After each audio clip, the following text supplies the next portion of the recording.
স্কন্ধ তৃতীয় অধ্যায় আমরা 10 নম্বর শ্লোক পর্যন্ত গতকাল পড়েছিলাম। আজকে 11 নম্বর শ্লোক। তো শুদ্ধ ভক্তি বনাম দেবতার পূজা, এই হচ্ছে এখন বর্তমানে আলোচনা চলছে।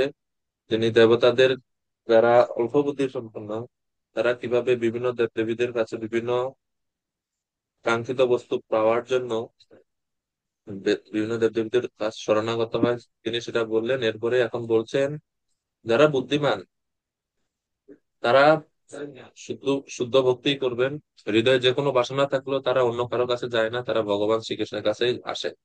আর আমরা এটাও গতকালকে আলোচনা করছিলাম যে ভগবানের কাছে ভগবানের যদি আসে কেউ অন্য কোনো বাসনা নিয়ে, তখন এর কি একটা সুফল আছে। যদিও আর আদর্শ মান হচ্ছে যে সমস্ত ব্যক্তিগত বাসনা থেকে মুক্ত হয়ে শুধুমাত্র কৃষ্ণ সন্তুষ্টি এবং কৃষ্ণের ইচ্ছা পূরণের জন্যই ভগবানের ভক্তি করা। কিন্তু প্রাথমিক দিকে যদি কারো কোনো বাসনা থাকেও, তাহলে সেই বাসনা থেকে মুক্ত হওয়ার জন্য উনি অন্য কোনো দেবতাদের কাছে না গিয়ে কৃষ্ণের কাছে আসা উচিত। আসলে কি হবে, গতকালকে আমরা আলোচনা করছিলাম, মনে আছে আপনাদের? কেউ যদি কৃষ্ণের কাছে বিভিন্ন জড় বাসনা নিয়েও আসে, তখন কৃষ্ণ কি করেন সেই ভক্তের সঙ্গে? একজনের বাসনা আছে, জড় বাসনা, জড় বিষয় বাসনা বা ইন্দ্রিয় বাসনা আছে, সেই বাসনা নিয়ে কেউ দেবতাদের কাছে যায় যদি, আর কেউ যদি কৃষ্ণের কাছে আসে, দুই ক্ষেত্রে কি ঘটে মনে আছে আপনাদের?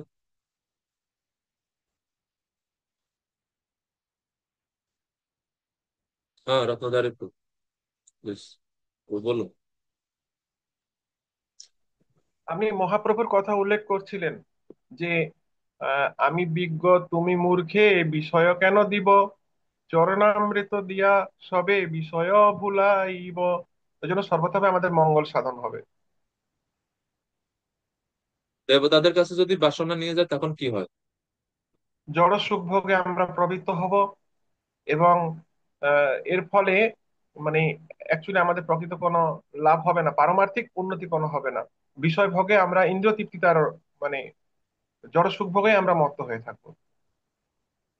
আমাদের জড় বাসনা পূর্ণ হবে, কিন্তু পারমার্থিক উন্নতি সাধন বা প্রকৃত আমাদের যা প্রয়োজন, যেটা হচ্ছে আমাদের অস্তিত্বের কারণ, তা অ্যাকচুয়ালি কৃষ্ণ ভক্তি অনুশীলনের মাধ্যমেই আমাদের লাভ হবে।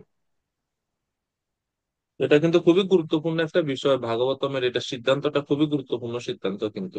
এই জন্য হয়তো আর যারা আছেন আপনারা এখানে এটা খুব গুরুত্ব দিয়ে শিখবেন। আমরা গতকালকে চৈতন্য চরিতামৃতের অনেকগুলো শ্লোক উদ্ধৃতি করেছিলাম বর্ণনা করতে গিয়ে। প্রথমত গতকালকে আমরা এটা পড়ছিলাম যে দেবতাদের কাছে যাওয়া আর ভগবানের কাছে যাওয়ার মধ্যে কি পার্থক্য, কেন ভগবান যারা বাসনা নিয়ে আসে তাদেরকেও 11 নম্বর শ্লোকে, না 10 নম্বর শ্লোকে ভগবান বলছেন তারা হচ্ছে সবাই উদারধী। উদারধী মানে হচ্ছে উত্তম বুদ্ধিমত্তা সম্পন্ন বা বিশাল বুদ্ধি সম্পন্ন তারা। বাসনা নিয়ে কৃষ্ণের কাছে আসছে, তাও উদার বুদ্ধি কিভাবে হলো? উদার বুদ্ধি এই কারণে, ওই পয়েন্টটা আমরা অনেক সময় আলোচনা করছিলাম যে অন্যকামী যদি করে কৃষ্ণের ভজন না মাগিলে কৃষ্ণ দ্বারে দেন সচরণ। এটা হচ্ছে কৃষ্ণের বিশেষ কৃপা। চৈতন্য চরিতামৃতে হচ্ছে যে অন্য কামে অন্য কোনো বাসনা নিয়ে আসছে কিন্তু ভজনা করছেন কৃষ্ণের, তাহলে কৃষ্ণ কি করেন? না মাগিলে কৃষ্ণ তারে দেন সচরণ। সে যদি প্রার্থনা নাও করে তারপরেও কৃষ্ণ তাকে নিজের চরণ কৃপা প্রদান করে। আর সেই চরণ বা কৃপা প্রদান করে বা কৃষ্ণ ভক্তির আনন্দ প্রদান করে সেই ভক্তের বা সেই সাধকের হৃদয়ের কামনা বাসনাগুলোকে ভগবান ধীরে ধীরে দূর করে দেন। কিন্তু দেবতাদের কাছে গেলে বাসনা পূরণ হবে, কিন্তু জড় এই যে আহ, বস্তু তিনি প্রাপ্ত হবেন, কিন্তু বাসনাটা, কামনা বাসনা যেটা বন্ধনের কারণ, এই বাসনা কিন্তু দূর হবে না। কিন্তু কৃষ্ণের কাছে আসলে ইচ্ছা পূরণ হবে, কৃষ্ণ এমন ভাবে ইচ্ছা পূরণ করবেন যার ওই ইচ্ছা, ওই বাসনা আর হৃদয়ে আসবে না। তো আমরা এর উদাহরণ দিয়েছিলাম, আর মনে আছে কার উদাহরণ দিয়েছিলাম এর প্রসঙ্গে, যে ভগবান এমন ভাবে ইচ্ছা পূরণ করেন যার ইচ্ছা হৃদয়ে আসে না। রসরাজ প্রভু। হরে কৃষ্ণ পুরাণত প্রণাম। প্রত মহারাজের, ধ্রুব ধ্রুব মহারাজের উদাহরণ আমরা দিয়েছিলাম, কারেক্ট। মহারাজ মানে রাজ্য লাভের জন্য ভগবানের কাছে গিয়েছিলেন। কিন্তু কিন্তু ভগবানের কৃপায় সে তার মনোবাসনা সবকিছু কামনা বাসনা ভুলে গিয়ে ভগবানের প্রতি অহৈতুকী ভক্তি লাভ করেছিলেন। তো এই জন্য এই সেকশনটা খুব বেশি গুরুত্বপূর্ণ। আমরা বলছিলাম যে আরেকটা আম, শাস্ত্রের শ্লোক আছে এই 10 নম্বর শ্লোকের মতোই। কোন শাস্ত্রের মানে আছে? 10 নম্বর শ্লোকের মতোই একটা শ্লোক বলছিলাম গতকালকে, একই রকম শ্লোক।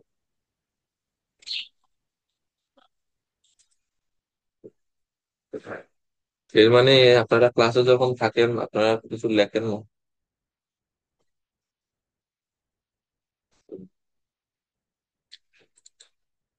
মাতাজি বলুন। হরে কৃষ্ণ, প্রণাম প্রভু। আপনি বলেছিলেন স্কন্দ পুরাণে রয়েছে একই রকম শ্লোক, যেটা হচ্ছে 2.3.10। হ্যাঁ, 2.3.10 ওটার একই রকম শ্লোক রয়েছে স্কন্দ পুরাণে। অকামো ধর্ম কামো বা মোক্ষ কামো পিও ভবেৎ অথবা সর্বকাম ইহ স বিষ্ণু পুরুষম যজেত। তো স্কন্দ পুরাণে একই রকম শ্লোক থাকা কেন আমরা একই রকম শ্লোকের কথা শিখবো বা জানবো, এর দ্বারা এটা বোঝায় যে এই যে সিদ্ধান্ত ভাগবত দিচ্ছে এটা অন্য শাস্ত্রেরও মত। এর মানে এই সিদ্ধান্তটার গুরুত্ব অনেক বেশি, বা এই সিদ্ধান্ত অনেক শক্তিশালী একটা সিদ্ধান্ত। যাই হোক, আমরা আজকে 11 নম্বর শ্লোক থেকে শুরু করছি। 11 নম্বর শ্লোকে এখন বলা হচ্ছে যে দেবদেবীর পূজকেরা স্বাভাবিকভাবে তীব্র ভক্তি স্তরে উন্নীত হতে পারে কি, জিজ্ঞেস করছেন। যারা দেবদেবী উপাসনা করে তারা কি তীব্র ভক্তি স্তরে উন্নীত হতে পারে? স্বাভাবিক উত্তর হচ্ছে না, তারা মানে তীব্র ভক্তি তারা করতে পারে না। কিন্তু তাদের তীব্র ভক্তির সূচনা বা হৃদয়ে সেই তীব্র ভক্তির উদয় হতে পারে যদি তারা শুদ্ধ ভক্তদের সঙ্গ করে। এটা হচ্ছে সবচেয়ে গুরুত্বপূর্ণ পরিবর্তন, এটা হচ্ছে টার্নিং পয়েন্ট একজন জীবাত্মার জীবনে, এই শুদ্ধ ভক্ত সঙ্গ। এই জন্য ভক্ত সঙ্গের অনেক প্রভাব আমাদের জীবনে পড়ে। তো এই 11 নম্বর শ্লোকে বলা হচ্ছে যে যারা দেবদেবীর উপাসক, যারা এই যে 2 থেকে 9 নম্বর পর্যন্ত বলা হয়েছে যাদের কথা, 10 নম্বরে যদিও বলছেন যে তীব্রেন ভক্তি যোগে না যজেত পুরুষম পরম, তাদের তীব্র ভক্তি যোগে যুক্ত হয়ে ভগবান শ্রীকৃষ্ণ পুরুষোত্তম ভগবানের আরাধনা করা উচিত। পরীক্ষিত মহারাজ বলছে আসলে কি আদৌ কি তারা তীব্র ভক্তি করতে পারে? তারা পারে না, কারণ তাদের হৃদয়ে কামনা বাসনা যে অনেক বেশি, এই জন্য তারা তীব্র ভক্তি করতে পারে না। তো এখন জিজ্ঞাসা করছে তাহলে তারা কিভাবে উন্নতি লাভ করতে পারে, তাদের কি গতি হবে? তো 11 নম্বর শ্লোকে তিনি বলছেন যে ভক্ত সঙ্গ যদি তারা করে সেই দেবতা উপাসকেরা, তাহলে তাদের জীবনের এই পরিবর্তন হতে পারে পুরা, মানে 180 ডিগ্রি পরিবর্তন হতে পারে যদি তারা শুদ্ধ ভক্তদের সঙ্গ করে। 11 নম্বর শ্লোক। एतवानेव यजताम् इह निःश्रेयसयोदयः भगवती अचल भाग ভাগবত সঙ্গত। ভগবতী মানে ভগবান শ্রীকৃষ্ণের প্রতি অচল ভাব। অচল ভাব মানে অবিচলিত ভাব, দৃঢ় ভাব, দৃঢ় ভক্তি, দৃঢ় মনোভাব আসে ইয়ৎ ভাগবত সঙ্গত, ভগবানের শুদ্ধ ভক্তদের সঙ্গ করার থেকে। এটা দেবতা উপাসকদের জন্য যে একই রকম, আমরা যারা সাধক ভক্তরা আছে আমাদের জন্য সেই ভক্তিতে বা ভগবানের প্রতি দৃঢ় ভক্তি বা দৃঢ়তা আরো বেশি বৃদ্ধি পায় যখন আমরা শুদ্ধ ভক্তদের সঙ্গ করি, ঐকান্তিক ভক্তদের সঙ্গ করি। ঐকান্তিক ভক্তদের সঙ্গ করার মাধ্যমে আমাদের ভক্তি আরো বেশি দৃঢ় এবং অবিচলিত হয়। এই জন্য বলছে এতবান মানে এরা। এরা কারা? এই যে পূর্বে যে বিভিন্ন দেবতা উপাসকদের বা দেবতাদের পূজকের কথা বলা হচ্ছে, এতবান এব যজতাম ইহ নিঃশ্রেয়সয় উদয়। বিভিন্ন দেবদেবীর পূজকেরা এই পৃথিবীতে ভগবানের শুদ্ধ ভক্তের সঙ্গ প্রভাবে পরমেশ্বর ভগবানের প্রতি যে স্বাভাবিক আকর্ষণ রূপ অবিচলিত ভক্তি লাভ করেন, তারই ফলে তাদের সর্বোত্তম কল্যাণ সাধিত হয়। এই দেবতা উপাসকেরা যদি শুদ্ধ ভক্তদের সঙ্গ করে তাহলে তাদের প্রকৃত কল্যাণ, প্রকৃত কল্যাণ মানিয়েছে এই জন্ম মৃত্যুর বন্ধন থেকে মুক্ত হয়ে তারা ভগবানের কাছে ফিরে যেতে পারবে। এই প্রকৃত কল্যাণ তাদের হবে তখনই যদি তারা শুদ্ধ ভক্তদের সঙ্গ করে। আর এমনিতে তারা যদি শুদ্ধ ভক্তদের সঙ্গ না করে তাহলে তাদের কোনো গতি হবে কি? না, তাদের কোনো গতি নাই। তারা বিভিন্ন কামনা বাসনা নিয়ে দেবতাদের উপাসনা করবে, দেবতাদের উপাসনা করে সে কামনা বাসনা প্রাপ্ত সেই ইচ্ছা পূরণ হবে। পূরণ হয়ে এরপরে শেষ আবার স্বর্গ নরক, আবার এই ব্রহ্মাণ্ডের জন্ম মৃত্যু চক্রে তাদের আবর্তিত হতে হবে। এর গীতা ভগবান বলছেন না যে হে কুন্তি, অন্য দেবতার ভক্ত যারা শ্রদ্ধাযুক্ত হয়ে আমার পূজা করেন তারাও আমাকেই পূজা করেন, কিন্তু অবিধি পূর্বক আমার পূজা করে। তো যেহেতু তারা অবিধি পূর্বক আমার উপাসনা করে, পূজা করে, এই জন্য তাদেরকে আবার বারবার জন্ম মৃত্যু চক্রে আসতে হয়। কিন্তু যেহেতু কেন, কারণ আমি হচ্ছে সমস্ত যজ্ঞের সমস্ত তপস্যার ফলদাতা। কিন্তু তারা আমাকে তত্ত্বে অর্থাৎ যথার্থ ভাবে জানতে পারে না, এবং না পারার কারণে অতশ্চবন্তিতে তারা পুনরায় এই জড় জন্ম মৃত্যু চক্রে পতিত হয়।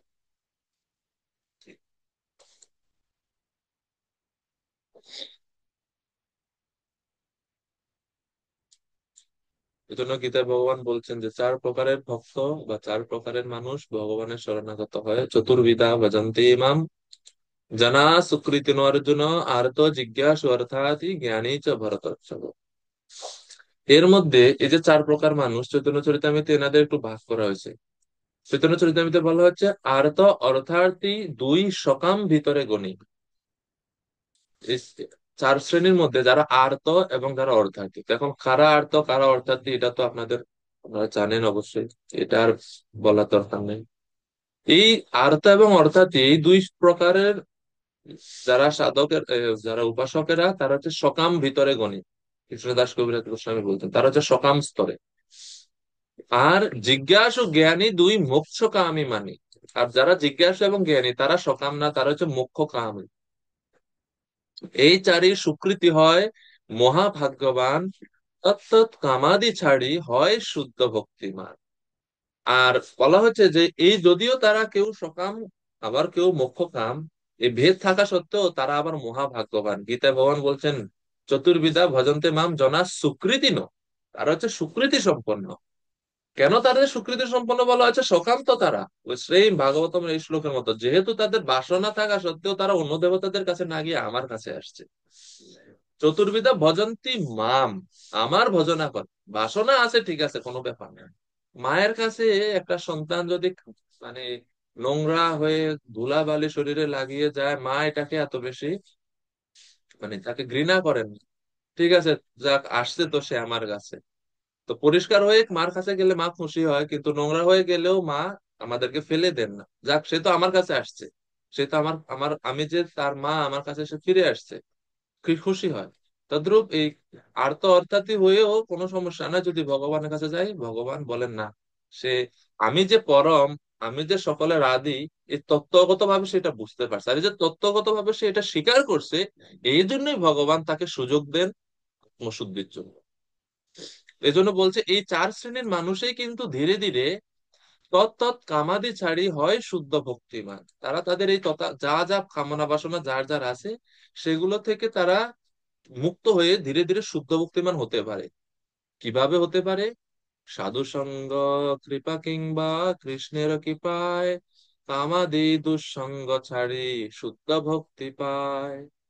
দুইটা উপায়, তাদের দুইজনের কৃপা লাভ করলে তারা এই তাদের তথাকথিত কামনা বাসনা থেকে মুক্ত হয়ে শুদ্ধ ভক্তিমান হতে পারবে। সাধু সঙ্গ কৃপা, প্রথম হচ্ছে এক হচ্ছে সাধু সঙ্গের যদি কৃপা পায়, অর্থাৎ সাধুদের সঙ্গ করার যদি সুযোগ সে পায়, তাহলে সে শুদ্ধ ভক্তিমান হতে পারে। অথবা কেউ যদি সরাসরি কৃষ্ণ কৃপা পায়। এখন এই দ্বিতীয় উপায়টা, এটা খুবই রেয়ার, কৃপা সিদ্ধি খুবই রেয়ার, এটা আশা আমরা করতে পারি না। সরাসরি ভগবান এসে কৃপা করবেন এটা মানে খুব খুব রেয়ার, খুবই দুর্লভ। এটার আশা না করে আমাদের জন্য ইন জেনারেল হচ্ছে প্রথমটা, যে সাধু সঙ্গ কৃপা যদি হয়, তাহলে এর প্রভাব কি? এর প্রভাব হচ্ছে কাম আদি দুঃসঙ্গ ছাড়ি শুদ্ধ ভক্তি পায়, তখন তার হৃদয়ের সমস্ত কামনা দূর হয়ে সে শুদ্ধ ভক্তি লাভ করতে পারবে। এই জন্য শুদ্ধ ভক্তিটা, এই শুদ্ধ ভক্তি নিয়ে কেন কেন এত বেশি আলোচনা হচ্ছে আমাদেরকে এটা বোঝানোর জন্য। দেখেন, আপনি যদি সমুদ্রে জাহাজ মানে জাহাজ চালানোর দায়িত্ব আপনারে দেওয়া হয়, ওইখানে আপনি ডান বাম উত্তর দক্ষিণ কিছু খুঁজে পাবেন না, কারণ সমুদ্রের সব দিকে জল আর জল। তা আপনি সামনের দিকেও মনে করতে পারেন এটা পূর্ব, ওইদিকে ফিরলো এটা পূর্ব, আপনি বলতেই পারবেন না যে কোন দিকে কি, কারণ ওইখানে দিক নির্ধারণের জন্য কোনো কিছু মাধ্যম নাই, সব দিকে খালি খালি জল আর জল। কিভাবে বুঝবেন? এক উপায় আছে, সূর্য দেখে বা রাত্রে চন্দ্র দেখে, কিন্তু অন্ধকারে যখন চন্দ্র থাকে না তখন আপনি কি করবেন? কোনো উপায় নাই, একটাই মাত্র উপায় আছে। যারা সমুদ্রের ক্যাপ্টেন নাবিকেরা থাকে তারা এই উপায়টা ব্যবহার করে, সেটা হচ্ছে কম্পাস। কম্পাস ব্যবহার করে তারা দেখে যে কোন দিক নর্থ এবং সাউথ ইঙ্গিত করে কম্পাসে, উত্তর দক্ষিণ কোন দিকে আছে না, সেটা ইঙ্গিত করে যে, এইটার উপর নির্ভর করে তারা দিক নির্ধারণ করে কোন দিকে যেতে হবে। তো এই কম্পাস যদি ভুল হয় তাহলে দিক নির্ধারণ ভুল হবে। একই রকম ভাবে আমরা ভক্তিযোগে যুক্ত হয়েছি, আমাদের সকলের লক্ষ্য কৃষ্ণ প্রেম, কৃষ্ণ প্রাপ্তি, কৃষ্ণ কৃপা প্রাপ্তি, কৃষ্ণ প্রেম প্রাপ্তি। এই লক্ষ্যটা যদি ঠিক না থাকে, এই দিকটা যদি ঠিক না থাকে, তাহলে দেখা যাবে যে জীবন শেষে জাহাজ আরেক জায়গায় গিয়ে পৌঁছাইছে। কম্পাস যদি বলে উত্তর দিকে যেতে হবে, তো কম্পাস যদি ভুল ইঙ্গিত করে, অর্থাৎ আমাদের লক্ষ্যটাই যদি জীবনে ভুল থাকে, সঠিকভাবে আমরা নির্ধারণ বা সঠিক লক্ষ্য স্থাপন করতে না পারি, তাহলে ভক্তি জীবনে আমরা সঠিক ফল বা প্রকৃত যে লাভ, সে লাভ থেকে আমরা বঞ্চিত হতে পারি। এই জন্য ভক্ত ভক্তিতে অন্য বিলাসিতা শূন্যম জ্ঞান কর্মাদ্য অনাবৃতম আনুকূল্যেন কৃষ্ণানুশীলনম, এই বৈশিষ্ট্যগুলো প্রতিদিন মিলানো উচিত। যে আমি যে ভক্তি করতেছি, আমি কি আমার কর্মফল থেকে মুক্ত হওয়ার জন্য ভক্তি করতেছি, মানে ভালো থাকার জন্য ভক্তি করতেছি, সুস্থ থাকার জন্য ভক্তি করতেছি, আর্থিকভাবে লাভবান বা আর্থিক অনটন দূর করার জন্য ভক্তি করতেছি, কেন ভক্তি করতেছি? সম্মান পাওয়ার জন্য ভক্তি করতেছি? ভক্তি করতেছি মানে ভক্তির প্রত্যেকটা অঙ্গ, জব করতেছি, প্রচারে যাচ্ছি, প্রসাদ খাচ্ছি, যা কিছু করতেছি সবগুলোই তো ভক্তির অঙ্গ। এই প্রত্যেক কর্মের পিছনে কারণ কি? প্রকৃত ম্যাচুরিটি মানে হচ্ছে এটা, যে কৃষ্ণ কি চায় বা কৃষ্ণ কিভাবে সন্তুষ্ট হবে। ভক্তি জীবনে এটা হচ্ছে পরিপক্কতার পরিচায়ক। আর অপরিপক্কতার পরিচায়ক হচ্ছে আমার যেটা ভালো লাগে বা আমি কেন্দ্রিক যে লক্ষ্যগুলো, সেগুলো হচ্ছে অপরিপক্কতার পরিচয়।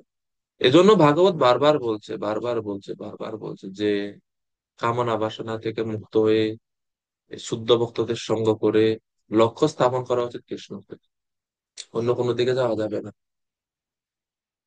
আমরা ভক্তি করি না ভালো থাকার জন্য এই জগতে, আমরা ভক্তি করি ভগবানের সন্তুষ্টি বিধানের জন্য। এটা হচ্ছে সর্বোচ্চ বিষয়। ভালো থাকা না থাকা, পাপ থেকে মুক্ত হওয়া না হওয়া, এটা সব কৃষ্ণ জানে, এটা কৃষ্ণের ইচ্ছা, এটা আমরা জানি না। যদি এই বাসনা নিয়ে আমরা ভক্তি করি, এই বাসনা নিয়ে নাম জপ করি, তাহলে এটা শুদ্ধ ভক্তির অন্তরায়, যে আমি পাপ কর্ম থেকে মুক্ত হব শুদ্ধ ভক্তি করে, বা নামের বলে পাপ আচরণ করে, এটা আরো বেশি ভয়ঙ্কর, আরো বেশি ভয়ঙ্কর। এই জন্য আমাদের ভক্তি জীবনে আরেকটা জিনিস হচ্ছে, এমন না যে এই যে সাধু সঙ্গের ব্যাপারটা এখানে বলা হচ্ছে যে ভগবতী অচলো ভাব ইয়ৎ ভাগবত সঙ্গত, খুবই গুরুত্বপূর্ণ লাইন। যে ভগবানের প্রতি দৃঢ় ভক্তি আসে যখন আমরা ভগবানের শুদ্ধ ভক্তদের সঙ্গ করি। এখন এই শুদ্ধ ভক্তিটা এরকম না যে আমি পাঁচতলায় উঠতাম, পাঁচতলা ওঠার জন্য আমি একটা মই ব্যবহার করলাম, পাঁচতলা এখন আমি উঠে গেছি, এখন আর মইয়ের দরকার নাই। এরকম না যে শুদ্ধ ভক্তি লাভের জন্য বা ভগবানের প্রতি দৃঢ় ভক্তি লাভের জন্য আমি ভক্ত সঙ্গ করব, আর যখন আমার ভক্তি মানে আমি শুদ্ধ ভক্তি লাভ করে ফেলবো, এরপরে আর ভক্ত সঙ্গ করার কোনো দরকার নাই। এটা কিন্তু এরকম না।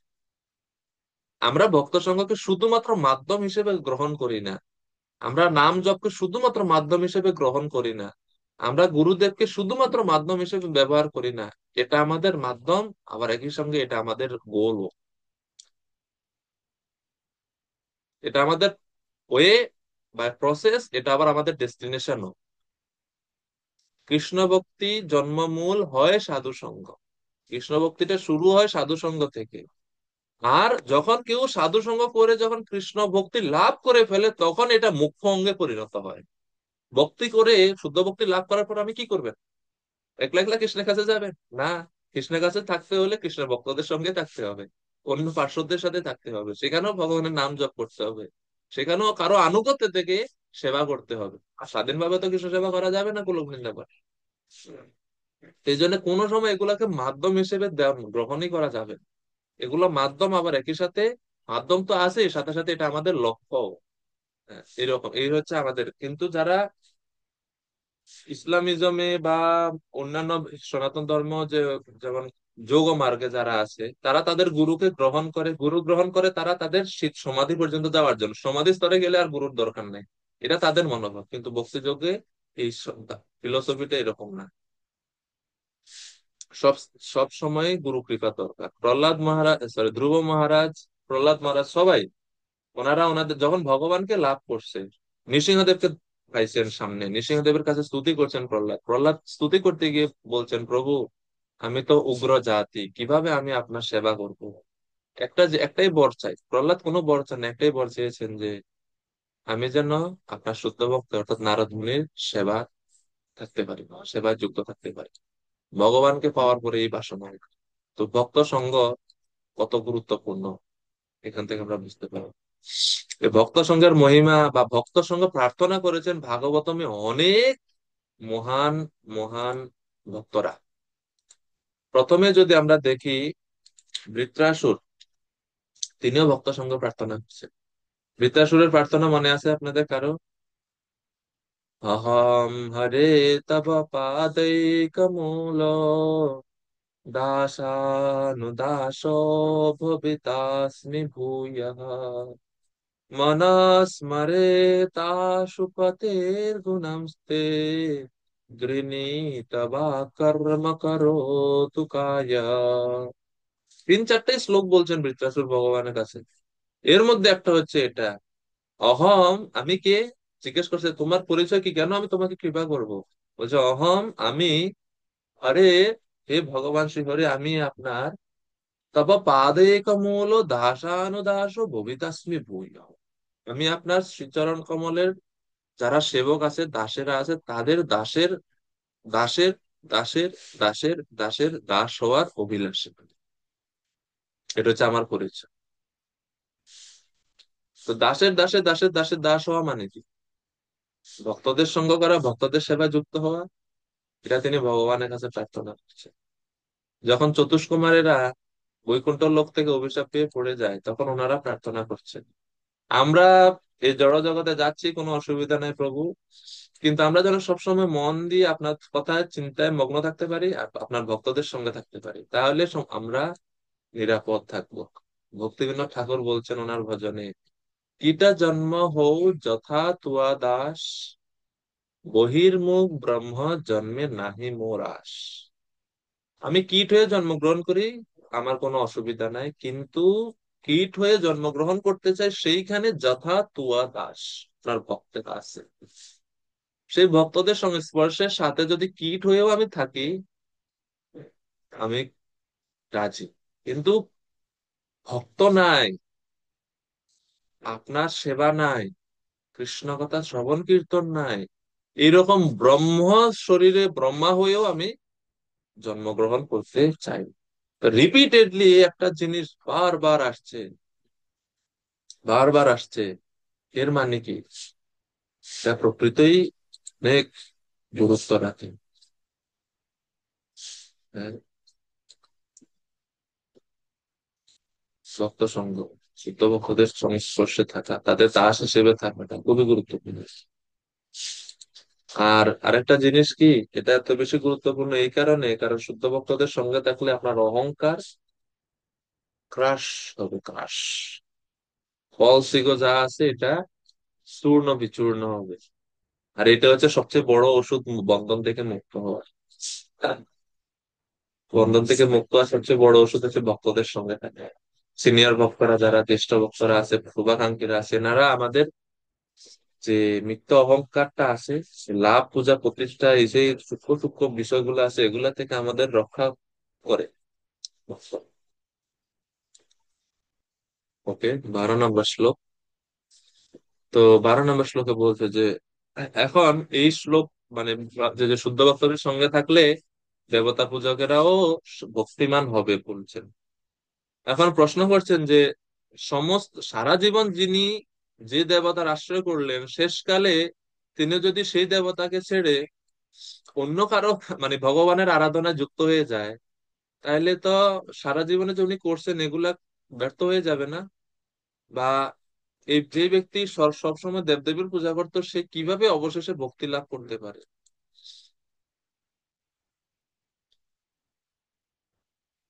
সারা জীবন আমি ইন্দ্রের পূজা করলাম, আর শেষ জীবনে ভক্তদের সঙ্গ লাভ করে আমি কৃষ্ণের পূজা করা শুরু করলাম। তা আমি তো তাহলে দুইটাই হারাইবো না? আমি ইন্দ্রেরও রোষানলে পড়বো কারণ ইন্দ্রের ছাড়ে দিছি, আর এদিকে কৃষ্ণেরও ভজন করছি কিন্তু কৃষ্ণ ভজন আমি পরিপূর্ণতা লাভ করতে পারি নাই। অল্প কয়েকদিন করছি খালি, আমি পূর্ণতা লাভ করতে পারি না। তো উভয় দিকে ক্ষতি হলো হবে কি না, বা কি ক্ষতি হবে, কিভাবে সে ভক্তি লাভ করবে? এই উপাসক যে সারা জীবন দেবদেবীর পূজা করছে, ভক্ত সঙ্গ করলেই কি হয়ে যাবে তার? 12 নম্বর শ্লোকে উত্তর দিচ্ছেন যে জ্ঞানম যদা প্রতিনিবৃত্ত গুণোর্মিচক্রম আত্ম প্রসাদ উত যত্র গুণেশ্ব সঙ্গঃ কৈবল্য সম্মত পথা ভক্তি যোগ को निवृतो हरिकथा सुरतिम न कुर्यात। পরমেশ্বর ভগবান শ্রী হরি সম্বন্ধীয় দিব্য জ্ঞান জড়া প্রকৃতির গুণের চক্রকে সম্পূর্ণরূপে নিবৃত্ত করে। এই জ্ঞান জড়া প্রকৃতির প্রভাব থেকে মুক্ত হওয়ার ফলে আত্মতৃপ্তি প্রদান করে এবং অপ্রাকৃত হওয়ার ফলে মহাত্মাগণ কর্তৃক স্বীকৃত। কে এই জ্ঞানের প্রতি আকৃষ্ট না হয়ে থাকতে পারে? বুঝতে পারছেন এর উত্তর কি? প্রশ্ন ছিল যে দেবতারা যারা সারা জীবন দেবতা পূজা করছে তারা কিভাবে ভক্তি লাভ করবে, সম্ভব কিনা, নাকি তারা মানে উভয় মার্গেই বিফল হবে? তো তিনি একটু ঘুরিয়ে প্রশ্নের উত্তর দিচ্ছেন। তিনি বলছেন যে দেবতা উপাসকরা তো তাও ঠিক আছে, আর যারা জ্ঞানী, জ্ঞান যোগ অবলম্বনকারী, এই জ্ঞানীরাও যখন যারা মানে ভগবানের রূপকে অস্বীকার করতে একটা সময়, তারাও যখন ভগবত ভক্তিতে যুক্ত হয় সাধুদের সঙ্গে করার মাধ্যমে এবং ভগবানের কথাতে ভগবানের কথা শ্রবণ কীর্তনে যুক্ত হয়, তখন তারা পর্যন্ত ভক্তিতে সিদ্ধি লাভ করে। আর দেবতা পূজকেরা তো আর বলারই দরকার নেই, তারা তো লাভ করবেই। এভাবে একটু ঘুরিয়ে তিনি প্রশ্নের উত্তর দিয়েছেন যে জ্ঞানীরা তারা যারা ভগবানের চরণে অপরাধ করে, ভগবানের বিগ্রহকে না মেনে, তারা যেখানে ভক্তি লাভ করতে পারে, তো দেবতা উপাসকেরা কেন পারবেন না? দেবতা উপাসকেরা অবশ্যই পারবে, কারণ তারা তো অ্যাটলিস্ট ভগবানকে নিন্দা করতেছে না। যদিও তারা অন্য দেবতার প্রতি আসক্ত ছিল সারা জীবন, কিন্তু তারা তো নিন্দা করেনি বা ভগবানের বিগ্রহকে অস্বীকার করেনি, তারা মানছে বিষ্ণু একজন আছেন। তো এই হচ্ছে উত্তর। তো এর মানে এই শ্লোকে বর্ণনা করা হচ্ছে যে এই যে ভগবান সম্বন্ধীয় জ্ঞান, এই ভগবানের কথা বা ভগবান সম্বন্ধীয় জ্ঞান কি করে জড়া প্রকৃতির গুণের চক্রকে নিবৃত্ত করে, এটা হচ্ছে প্রথম ফল। দুই, জড়া প্রকৃতির প্রভাব থেকে মুক্ত হওয়ার ফলে আত্মতৃপ্তি প্রদান করে। ভগবানের কথা বা ভগবত সম্বন্ধীয় জ্ঞান আত্মতৃপ্তি প্রদান করে। আর 3 নম্বর হচ্ছে মহাত্মাগণ কর্তৃক স্বীকৃত ভগবানের কথা শ্রবণ কীর্তন। এই তিনটা বৈশিষ্ট্য যুক্ত যে ভক্তি যোগ বা ভগবানের কথা বা ভগবত সম্বন্ধীয় জ্ঞান, যেটা এক, আমরা ত্রিগুণের প্রভাবকে নিবৃত্ত করে, দুই, আত্মতৃপ্তি প্রদান করে, এবং তিন, মহাত্মাদের দ্বারা স্বীকৃত। এই এত সুযোগ থাকা সত্ত্বেও বা এত মহান এত শক্তিশালী পন্থাকে কে পরিত্যাগ করবে? অর্থাৎ কেউ পরিত্যাগ করবে না। যারা জ্ঞানীরা তারাও সেই ভক্তি পথের গ্রহণ করে, তাহলে দেবতা উপাসকদের কি কথা, তারা তো অবশ্যই গ্রহণ করবে।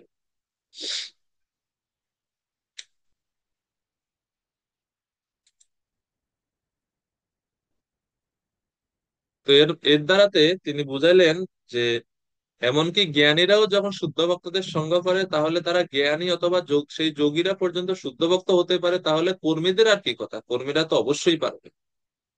তো এইভাবে তিনি এই সেকশন শেষ করলেন। এখন এটা বলার পরে, যেহেতু এই সমস্ত কথার মাধ্যমে, যে এই শ্লোকের মধ্যে দেখেন বর্ণনা করছেন তিনি, কোন নিবৃত হরি কথা রতিম ন করিয়া। হরি কথা, ভগবানের কথা বা ভগবান সম্বন্ধীয় জ্ঞান, এটা এতই মহিমান্বিত, এতই শক্তিশালী যে জ্ঞানীদেরকেও প্রতি আকৃষ্ট, সেই ভক্তির প্রতি আকৃষ্ট করে, জ্ঞানীরাও ভক্তিতে যুক্ত হয়ে যায়। তো এখন প্রশ্ন করা হচ্ছে, শৌনক ঋষিরা প্রশ্ন করছেন, জিজ্ঞাসা করছেন যে, হে সুত গোস্বামী,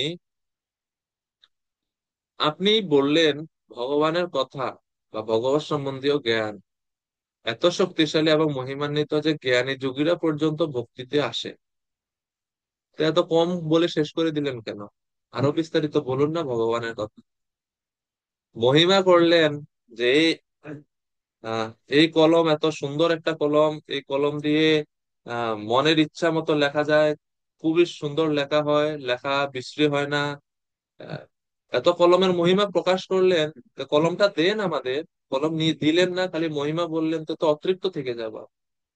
তো হরি কথা এত মহিমান্বিত, তো হরি কথা আরো বিস্তারিত বলুন না, আমরা আরো শুনতে চাই।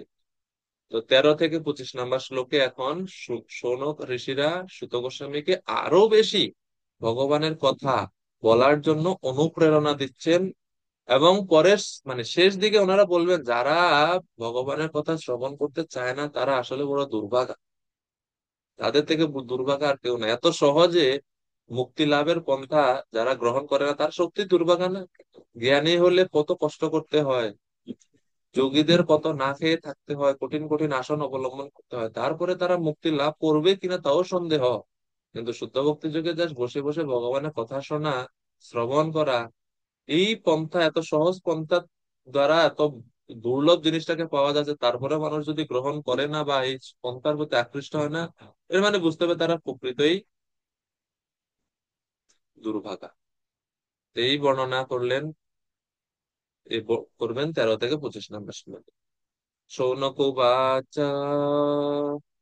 इति अप्यवहृतं राजा निशम्य भरतर्षभ किमन्यत् पृष्टवान् भूयः ভূয়াস কিম ঋষিম কবি। তো শৌনক ঋষি জিজ্ঞাসা করছেন যে, ব্যাসদেবের পুত্র সুখদেব গোস্বামী ছিলেন একজন অতি বিদ্বান ঋষি এবং তিনি কাব্যের আকারে সবকিছু বর্ণনা করতে পারতেন।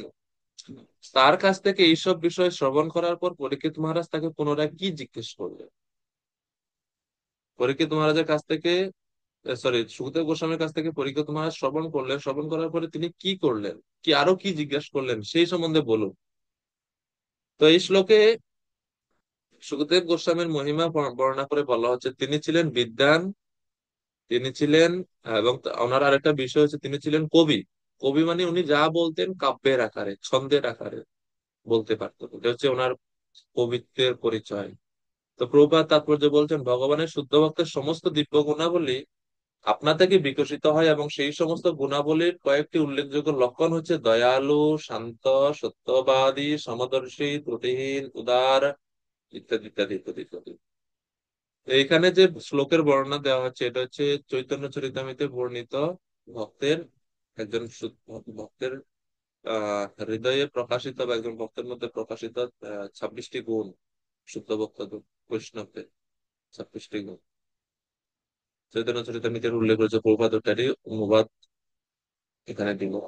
তো এখানে সুখদেব গোস্বামীর মধ্যে কবিত্ব গুণটি বিশেষভাবে উল্লেখ করা হয়েছে, আর ওই 26টি গুণের মধ্যে চৈতন্য চরিতামৃতে বলা হয়েছে ভক্তদের একটা বিশেষ গুণ হচ্ছে তিনি হচ্ছেন কবি। কবি, দক্ষ, মৌনী, সর্বশেষ লাইন হচ্ছে কবি মানে তিনি কাব্যের আকারে ভগবানের মহিমা কীর্তন করতে পারেন, এটা একটা বিশেষ গুণ বৈষ্ণবদের। 14 নম্বর শ্লোক। তো ওনারা বলছেন যে পরীক্ষিত মহারাজ পরে আর কি কি প্রশ্ন করছেন সেগুলো আমরা শুনতে ঐকান্তিক ভাবে আগ্রহী, কৃপা করে বলুন। এ তৎ শুশ্রূষতাম বিদ্বান সুতানর্হসি ভাষিতুম কথা হরি কথোর উদরকা সদাম স্যু সদসি ধ্রুবম। হে বিদ্বান সুত গোস্বামী, দয়া করে আপনি আমাদের বলুন তারপর কি হয়েছিল, কেননা আমরা তা শুনতে ঐকান্তিক ভাবে আগ্রহী। ভগবত ভক্তদের সবাই যে কথা হয় তা নিশ্চয়ই হরি কথা ব্যতীত আর কিছু হতে পারে না। নিশ্চয়ই পরীক্ষিত মহারাজ সুখদেব গোস্বামীকে যে প্রশ্ন করেছিলেন আর এর উত্তরে সুখদেব গোস্বামী পরীক্ষিত মহারাজকে যা বলেছিলেন সেটা নিশ্চয় হরি কথাই হবে, অন্য কোনো কথা হবে না। কেননা ভক্তদের সঙ্গে ভক্তদের আহ সভাতে হরি কথাই হয়। কথা হরি কথাও দরকার। সতাম সিউ সদসিত রূপম, নিশ্চিত ভাবে আমরা জানি সে হরি কথা হয়েছিল। কৃপা করে বলো। এর মানে ভক্ত সঙ্গে যখন আমরা যাই, বা আমরা যখন ভক্তদের সভায় প্রবেশ করি, আমাদের উচিত ভক্ত সঙ্গে হরি কথা বল। এই আরেকজনের দোষ কীর্তন করা উচিত, হরি কীর্তন করা উচিত। দোষ কীর্তন করলে ওটাকে আমরা সাধু সঙ্গ বলতে পারবো না, ওটা অসৎ সঙ্গে পরিণত হবে। যদি আমরা কোন দুই চারজন মিলে একসাথে কোন কারো দোষ নিয়ে কীর্তন করে, জানেন অমুক প্রভু না এটা করছেন এটা করছেন এটা এটা শেষ।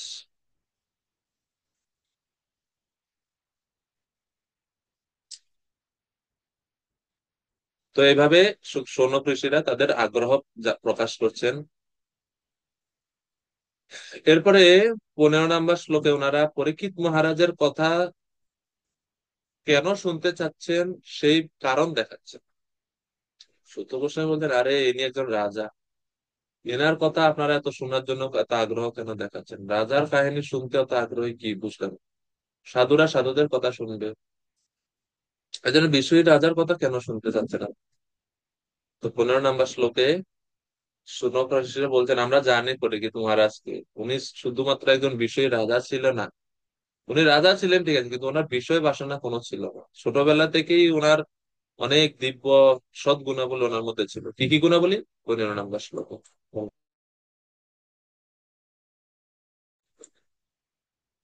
स वै भागवतो राजा पाण्डवेयो महारथः बालक्रीडानकैक्रीडन् कृष्णक्रीडां च आददे। পাণ্ডবদের পৌত্র। প্রথমতই ওনার বিশেষ গুণটা হচ্ছে উনি মহান ভগবানের ভক্ত, পাণ্ডবদের নাতি। আর দুই, তিনি শৈশব থেকে মানে ছোট থেকে তিনি হচ্ছেন মহাভাগবত। সবই ভাগবত, তিনি ছোটবেলা থেকে মহান ভক্ত, ভাগবত, উত্তম ভাগবত রূপে আছেন ছোটবেলা থেকে, শৈশব থেকে। এখন তো বড় হয়েছে, এখন আর তো বলার অপেক্ষাই রাখে না। আর কিভাবে আপনারা বুঝলেন যিনি শৈশব থেকে ভাগবত ভগবত ভক্ত ছিলেন, কিভাবে বুঝলেন? কারণ বাল ক্রীড়নকই ক্রীড়ান কৃষ্ণ ক্রীড়া আদদে, তিনি ছোটবেলায় যখন খেলতেন বন্ধুদের সাথে, পুতুল নিয়ে খেলতেন, সেই পুতুল গুলো তো হলো কৃষ্ণ বলরামের পুতুল। কৃষ্ণ বলরামের পুতুল নিয়ে তিনি খেলা করতেন। কি খেলা করতেন কৃষ্ণ বলরাম নিয়ে? ওই যে মা বা ঠাকুরমা ওনারা যে ঘরে ভগবানের পূজা করতেন, আরতি করতেন, ভোগ লাগাতেন, সেই রকম ভাবে পরীক্ষিত ছোটবেলায় কৃষ্ণ বলরামের মূর্তি বা মাটি দিয়ে আহ, অবয়ব তৈরি করে সেখানে সে খেলার ছলে আরতি করতো, খেলার ছলে ভোগ নিবেদন করতো, খেলার ছলে ভগবানকে পোশাক পরাতো, ফুল দিত, মালা তৈরি করতো। কৃষ্ণ ক্রীড়া, কৃষ্ণের কার্যকলাপের অনুকরণ করত তারা। বন্ধুদের সাথে পরীক্ষিত মহারাজ অনুকরণ করত কিভাবে কৃষ্ণ কালিয়কে দমন করে, সেই কৃষ্ণের ক্রীড়াকে তারা অনুকরণ করে অভিনয় করে তারা খেলত। কিভাবে কৃষ্ণ গোচারণে যাচ্ছেন, কৃষ্ণ কিভাবে অগাসুরকে বধ করলেন, সেই রকম ভাবে তারা সেই কৃষ্ণ ক্রীড়াগুলোকেই পরীক্ষিত মহারাজ ছোটবেলাতে করত। তো এই সমস্ত লক্ষণ দ্বারা বোঝা যায় তিনি শৈশব থেকেই ভগবানের মহান ভক্ত ছিল। আর এই কারণে আমরা ওনার সম্বন্ধে শ্রবণ করতে চাই। কারণ কৃষ্ণ কথা খালি কৃষ্ণ কথা না, কৃষ্ণ কথা মানে কৃষ্ণ এবং কৃষ্ণ ভক্তদের কথা।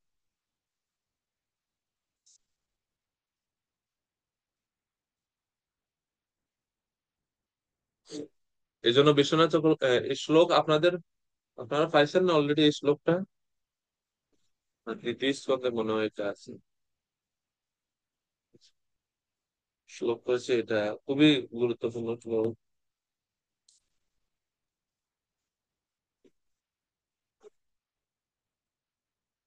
শ্রুতস্য পুংসাম সুচিরাশ্রমস্য, 3:13, 4 নম্বর শ্লোক শ্রীমদ ভাগবতমের। এই যে কৃষ্ণ কথা মানে কি? কৃষ্ণ কথা মানে খালি কৃষ্ণ কথা না, কৃষ্ণ কথা মানে কৃষ্ণ কথা যোগ যারা কৃষ্ণের ভক্তরা মহান পার্শ্বদের আছে তাদের কথা শ্রবণ করাও কৃষ্ণ কথার সমান ফল প্রদান করে। ওই শ্লোকের ব্যাখ্যাতে বিশ্বনাথ চক্রবর্তী ঠাকুর খুব গুরুত্বপূর্ণ একটা সিদ্ধান্ত দিয়েছেন। তিনি বলছেন, without hearing about the Lord and his devotees, knowledge of the most learned person is useless.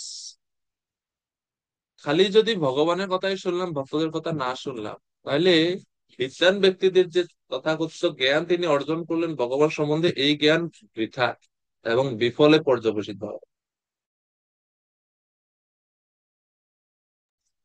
পরে বলছেন যে the goal of the person engaged in studying scripture from the mouth of Guru, in which there is long efforts, is praised by the great devotees. অর্থাৎ যখন আমরা গুরুর কাছ থেকে বা মহান ভক্তদের কাছ থেকে সুচির সমস্য অনেক দীর্ঘকাল শ্রম দিয়ে চেষ্টা করে দীর্ঘ প্রচেষ্টার মাধ্যমে আমরা যে শাস্ত্র অধ্যয়ন করি, এই শাস্ত্র অধ্যয়নের সার্থকতা তখনই হয় যখন আমরা কৃষ্ণ কথার সঙ্গে কৃষ্ণ ভক্তদেরও কথা বা কৃষ্ণ ভক্তদের চরিত সেই শাস্ত্রে আমরা জ্ঞান। এইভাবে বিশ্বনাথ চক্রবর্তী ঠাকুর বলছেন। এই জন্য বলছে যে কৃষ্ণ ভক্তের কথা বাদ দিয়ে শুধু কৃষ্ণ কথা যারা শ্রবণ করবেন তারাও সফলতা লাভ করতে পারবেন। এটা এত বেশি অঙ্গাঙ্গি ভাবে জড়িত। আর যেহেতু পরীক্ষিত মহারাজ ছিলেন ভগবানের ভক্ত, সবই ভাগবত রাজা, পাণ্ডবেয় মহারথ, এবং ওনার লিঙ্ক, ওনার সম্বন্ধ হচ্ছে পাণ্ডবদের সঙ্গে, সেই কারণে আমরা ওনার কথা শ্রবণ করতে চাই। তো শিল প্রভুপাদ তাৎপর্য ওনার জীবনের উল্লেখ করলেন যে আমার আমাদের পরমারাধ্য গুরুদেবও বৈষ্ণব পরিবারে জন্মগ্রহণ করেছিলেন, তার পিতা ছিল ভক্তিবিনোদ ঠাকুর। আর আমারও বিশেষ সৌভাগ্য হয়েছিল যে আমি ছোটবেলা থেকে ভক্তিতে যুক্ত থাকতে পেরেছিলাম। প্রভুপাদ ওনার আহ পুণ্যবান পিতা গৌর মোহন দের স্মৃতিচারণ করলেন এবং ওনার গুরুদেবের কথা উল্লেখ করলেন।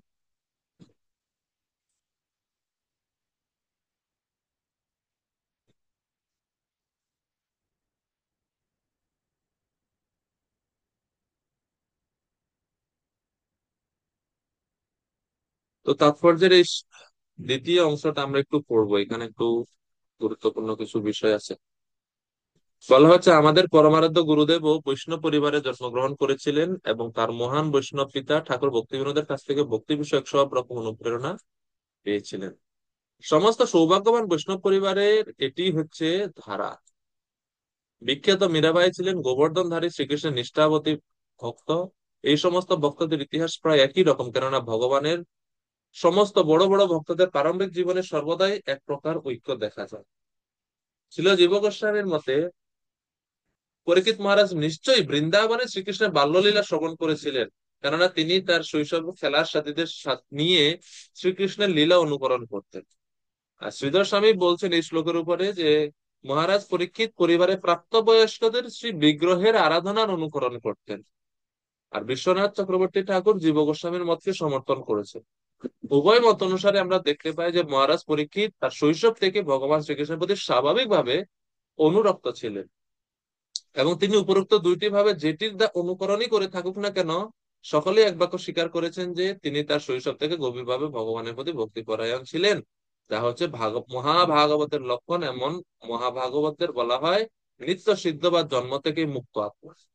কিন্তু অনেকে রয়েছে যারা জন্ম থেকে মুক্ত পুরুষ নন, কিন্তু সঙ্গ প্রভাবে ভগবত ভক্তির পথে অগ্রসর হন, তাদের বলা হয় সাধন সিদ্ধ। তো দুই ভাবে সিদ্ধি লাভ করা যায়, এক হচ্ছে নিত্য সিদ্ধ আর একটা হচ্ছে সাধন সিদ্ধ। এছাড়া আরেকটা আছে, এটা হচ্ছে কৃপা সিদ্ধ।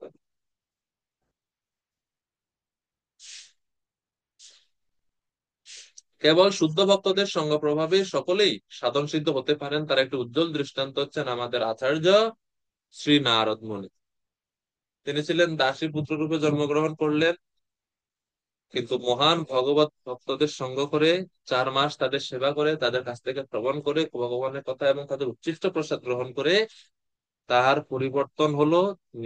নারদ মুনি তার পূর্ব স্থিতি ফিরে পেলেন, অর্থাৎ তিনি দেবর্ষিতে পরিণত হন, ভগবান পার্শ্বদে পরিণত হন নারদ মুনি।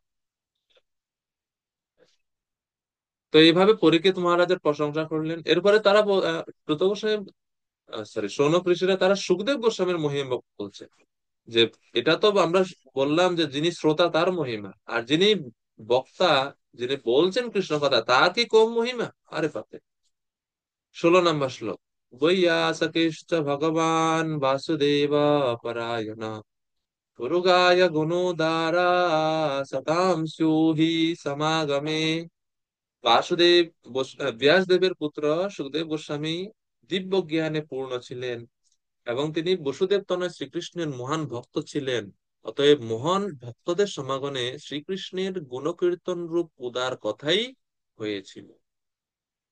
তো প্রথম, তিনি সুখদেব গোস্বামী প্রথম বৈশিষ্ট্য, তিনি হচ্ছেন বাসুদেব পরায়ণ। দুই হচ্ছে পূর্ণ জ্ঞানে তিনি মুক্ত, পূর্ণ জ্ঞানের, দিব্য জ্ঞানে তিনি পূর্ণ ছিলেন, আর তিনি ছিলেন বাসুদেব পরায়ণ। এই দুইটা কারণে আমরা বুঝতে পারি বা অনুমান করতে পারছি তিনি কৃষ্ণ কথা ছাড়া অন্য কোনো কথা বলবেন না পরীক্ষিত মহারাজকে। সেই জন্য আমরা পরীক্ষিত এবং শুভ সংবাদ শ্রবণ করতে আগ্রহ।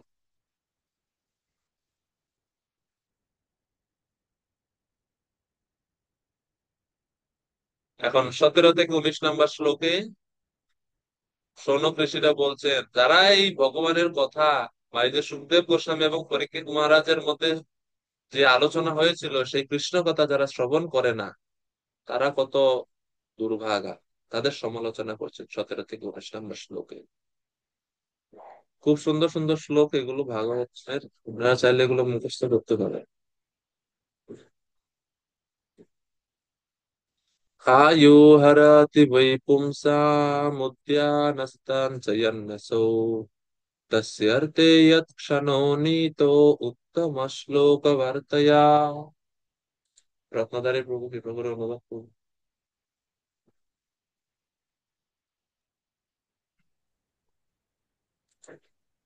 সূর্যদেব প্রতিদিন উদিত ও অস্তগত হয়ে সকলের আয়ু হরণ করেন, কিন্তু যারা সর্বমঙ্গলময় পরমেশ্বর ভগবানের কথা আলোচনা করে, তাদের সময়ের সদ্ব্যবহার করেন, তাদেরই আয়ু কেবল তিনি হরণ করেন না। হ্যাঁ, হরে তো যারা কৃষ্ণ কথা শ্রবণে যুক্ত আছেন, সরি যুক্ত নয়, তাদের কি হয়? সূর্য উদিত হয় এবং অন্তর্ধান হয় হয়ে কৃষ্ণ কথা বিহীন জনগণের পরমায়ু হরণ করছে। কিন্তু যারা কৃষ্ণ কথা যুক্ত, যে সমস্ত মানুষ, তাদের আয়ু হরণ করছে না, সেই সমস্ত ভক্তদের আয়ু হরণ করেন না। আর এই কারণে যেহেতু তার আরো বেশি করে, এভাবে তারা আরো বেশি করে কৃষ্ণ কথা শ্রবণ করতে পারে।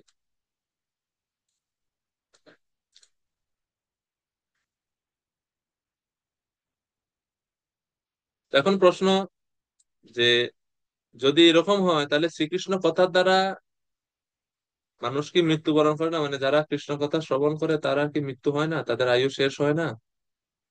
সূর্যদেব তাদের আয়ু হরণ করে না, তো এর মানে কি তাদের মৃত্যু হয় না? তারা সবসময় কি মানে, অমর হয়ে থাকে? এর উত্তর কি হবে? সূর্যদেব আয়ু হরণ করে না, তাহলে যারা ভগবানের কথা শ্রবণ কীর্তনে যুক্ত, তারা কি মৃত্যুবরণ করে না?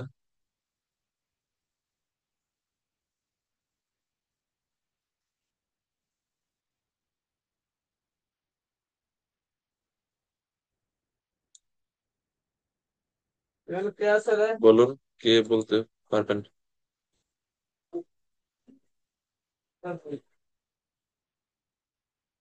দেবেন্দ্র না হয়, দেবেন্দ্র।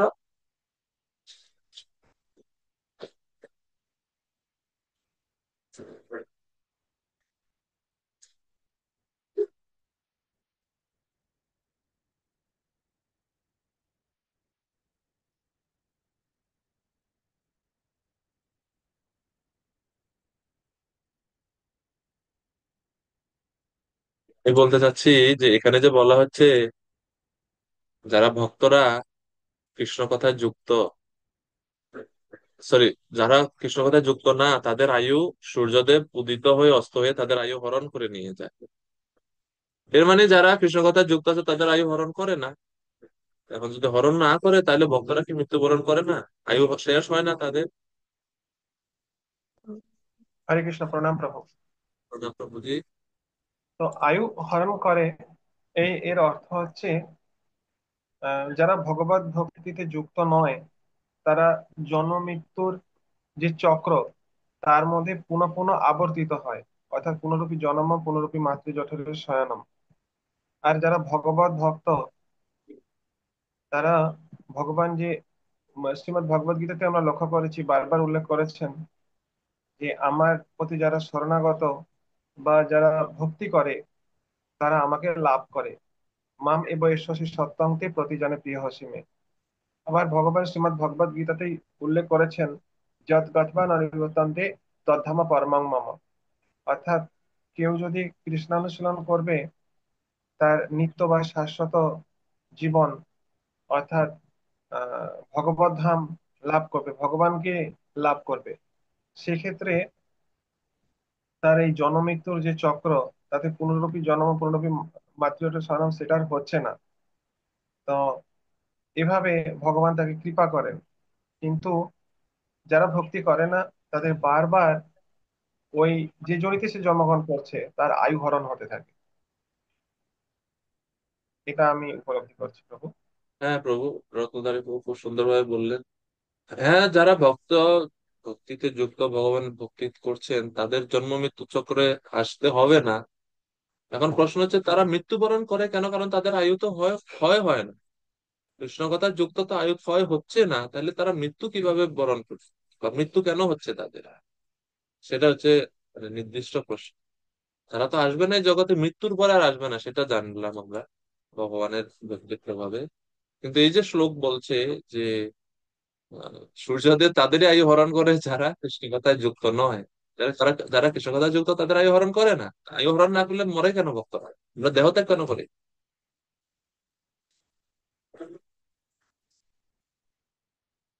না, এই শ্লোকে একটু ভুল ভাল বলছে, একটু বেশি বলে ফেলছে মনে হয়।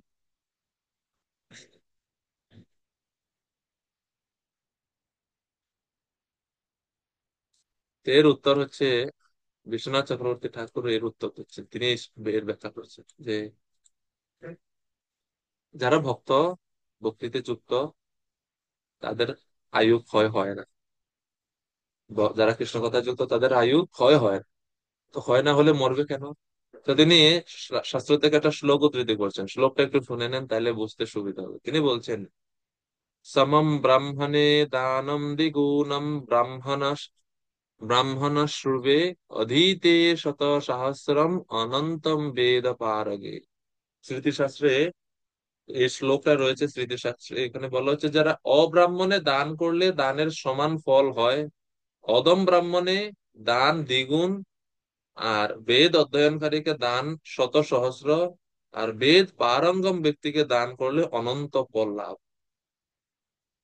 তো যারা মানে দান করে, দানের ক্ষেত্রে বলা হচ্ছে যারা অব্রাহ্মণ নয়, মানে অব্রাহ্মণ মানে ব্রাহ্মণ পরিবারে জন্মগ্রহণ করছে কিন্তু ব্রাহ্মণ গুণাবলী নাই, তাকে যদি দান করা হয় তাহলে যতটুকু দান করছে ততটুকু ফলই লাভ করবে। আর যারা বেদ অধ্যয়ন করে ব্রাহ্মণ, তাদেরকে যদি কেউ দান করে তাহলে যতটুকু দান করছে তার শত সহস্র গুণ বেশি ফল তিনি লাভ করবে। আর যে বেদ পারঙ্গম মানে বেদ সম্বন্ধে পুরা তত্ত্ববেত্তা, বেদ সম্বন্ধে পূর্ণ জ্ঞানের অধিকারী, সেই রকম কোন ব্রাহ্মণকে যদি কেউ ধন সম্পদ বা কোনো কিছু দান করে, যতটুকু দান করছে তার থেকে কত বেশি গুণ পাবে তার কোনো হিসাব নেই, অনন্ত গুণ ফল লাভ করবে সেদিন। এই শ্লোক উদ্ধৃতি করে বিশ্বনাথ চক্রবর্তী ঠাকুর বলছেন, অর্থাৎ কৃষ্ণ কথায় সমস্ত জীবন, সমস্ত সময় যারা অতিবাহিত করেছেন, সেই ব্যক্তি জড় এই পরজগতে ভগবানের পার্শ্বদত্ত প্রাপ্ত হয়ে অক্ষয় পরমায়ু লাভ করে। বেদ পারঙ্গম ব্রাহ্মণকে যদি দান করলে, কোনো কিছু ধন সম্পত্তি দান করলে যে যদি অনন্ত ফল লাভ হয়, যারা কৃষ্ণ কথায় তাদের সময় দান করলেন বা কৃষ্ণ কথায় মগ্ন থেকে সময় অতিবাহিত করলেন, তারা তাদের এই সময়ের প্রতিদান পাবেন। তাদের এই সময়ে যে আমি 1 ঘন্টা ব্যয় করলাম কৃষ্ণ কথায়, এর প্রতিদান স্বরূপ পরজগতে মৃত্যুর পরে তারা অক্ষয় পরম গতি এবং ভগবানের পার্শ্বদত্ত প্রাপ্ত হয়। আর পার্ষদ হলে তো আর মৃত্যু নাই, নিত্য ভগবানের সঙ্গে অনন্তকাল ধরে থাকার সুযোগ। এটা হচ্ছে এক। দুই, যিনি কৃষ্ণ ভক্ত, এইভাবে নিরন্তর ভগবানের কথায়, কৃষ্ণ কথায় যুক্ত, তার জন্ম, মৃত্যু, রোগ আদি সব কিছু হচ্ছেন কৃষ্ণের দ্বারা পরিচালিত, কাল বা সময়ের দ্বারা পরিচালিত নয়। অর্থাৎ এই ভক্তটা যে মৃত্যুবরণ করবে, এই ভক্তরা যে বিভিন্ন রোগ শোকের দ্বারা কষ্ট পাবে, সেটা কে দিচ্ছে তাকে? কৃষ্ণ দিচ্ছে। সময় না। সূর্য কার প্রতীক? সময়ের প্রতীক, কালের প্রতীক, কালের প্রতিনিধি হচ্ছে সূর্য। এই জন্য সূর্য যারা কৃষ্ণ কথায় নিযুক্ত নয় তাদের আয়ু হরণ করে, সময় তাদের। কিন্তু সূর্য ভক্তদের এটা হরণ করতে পারে না, এই কারণে, কারণ কৃষ্ণের অধীনে, কৃষ্ণের অধীনে ভক্তরা, সূর্যের অধীনে না। এই জন্য সূর্য তাদের আয়ু বা তাদের সময় হরণ করতে পারে না। তাদের সময় কার হাতে? কৃষ্ণের হাতে। এমন বলা হচ্ছে যে শুদ্ধ ভক্তদের আয়ু বলতে কিছু নাই। এরা, এনারা জীবনযাপন করেন এই জগতে ভগবানের ইচ্ছা। ভগবানের যতদিন ইচ্ছা ততদিন ওনারা থাকবে, নাইলে কৃষ্ণ যদি বলে যে এখন তুমি চলে আসো, এখন চলে আসবে। কর্ম মানে সাধারণ জীবের তো বলা হয় যে তাদের জন্মের সাথে সাথে আয়ু রেখাও ঠিক করা আছে, কতদিন বাঁচবে এটা নির্দিষ্ট। কিন্তু শুদ্ধ ভক্তরা যারা ভগবানের নৈকট্য লাভ করছে, তাদের ক্ষেত্রে এটা এই নিয়ম না। তারা কৃষ্ণের ইচ্ছা মতো জীবন যাপন করে, কৃষ্ণের ইচ্ছা মতো তারা জীবন ধারণ করে করতে পারে। তাদের জন্ম, তাদের মৃত্যু, তাদের রোগ শোক দুঃখ সব ভগবান কর্তৃক নির্ধারিত হয়ে থাকে। আর ভগবান কেন তাদের এইসব কিছু নির্ধারণ করেন? তো বলছে যে কখনো কখনো ভগবান তাদের কষ্ট দেয়, কখনো কখনো রোগ ব্যাধি দেয়, এটা কৃষ্ণ করেন তাদের উৎকণ্ঠা বাড়ানোর জন্য, কৃষ্ণের কাছে ফিরে যাওয়ার জন্য, কৃষ্ণকে পাওয়ার জন্য উৎকণ্ঠা বৃদ্ধি করার জন্য কৃষ্ণ মাঝে মাঝে ভক্তদের কষ্ট, দুঃখ, রোগ শোক প্রদান করে। আর যখন কৃষ্ণ দেখেন যে এই ভক্তটা আর আমি চাচ্ছি না তাকে জগৎ, আমি তাকে আমার কাছে নিয়ে আসতে চাই, দেখা যাচ্ছে মানে আহ রেখা অনুযায়ী তার আয়ু দেখা যায় এখনো হয়তো রয়ে গেছে, কিন্তু কৃষ্ণ তাকে নিয়ে যাবে, তার মৃত্যু হয়ে যাবে। তো এর দ্বারা বোঝায় যারা কৃষ্ণ কথায় যুক্ত তাদের আয়ু, কাল বা সময়ের দ্বারা নির্ধারণ হয় না, এটা নির্ধারণ হয় কৃষ্ণের ইচ্ছা। আর এর প্রকৃষ্ট উদাহরণ দেখে আমরা শ্রীমদ্ ভাগবতমে, কার উদাহরণ? ভাগবতমে রয়েছে যে কাল এর প্রভাবে তিনি চলেন না, তিনি কৃষ্ণের ইচ্ছায় চলে। ভীষ্মদেব, ভীষ্মদেব হচ্ছে এটা প্রকৃষ্টতম, তিনি ইচ্ছা মৃত্যু লাভ করছেন। ইচ্ছা মৃত্যু বলা হয়েছে যে তিনি উত্তরায়ণের জন্য অপেক্ষা করছেন। আচার্যরা বলছেন উত্তরায়ণ মানে কি? উত্তরায়ণ মানে হচ্ছে ভীষ্মদেব ভগবান শ্রীকৃষ্ণের জন্য অপেক্ষা করছে। উত্তরায়ণ একটা জাস্ট সময় না, এটা কৃষ্ণের একটা নামও উত্তরায়ণ।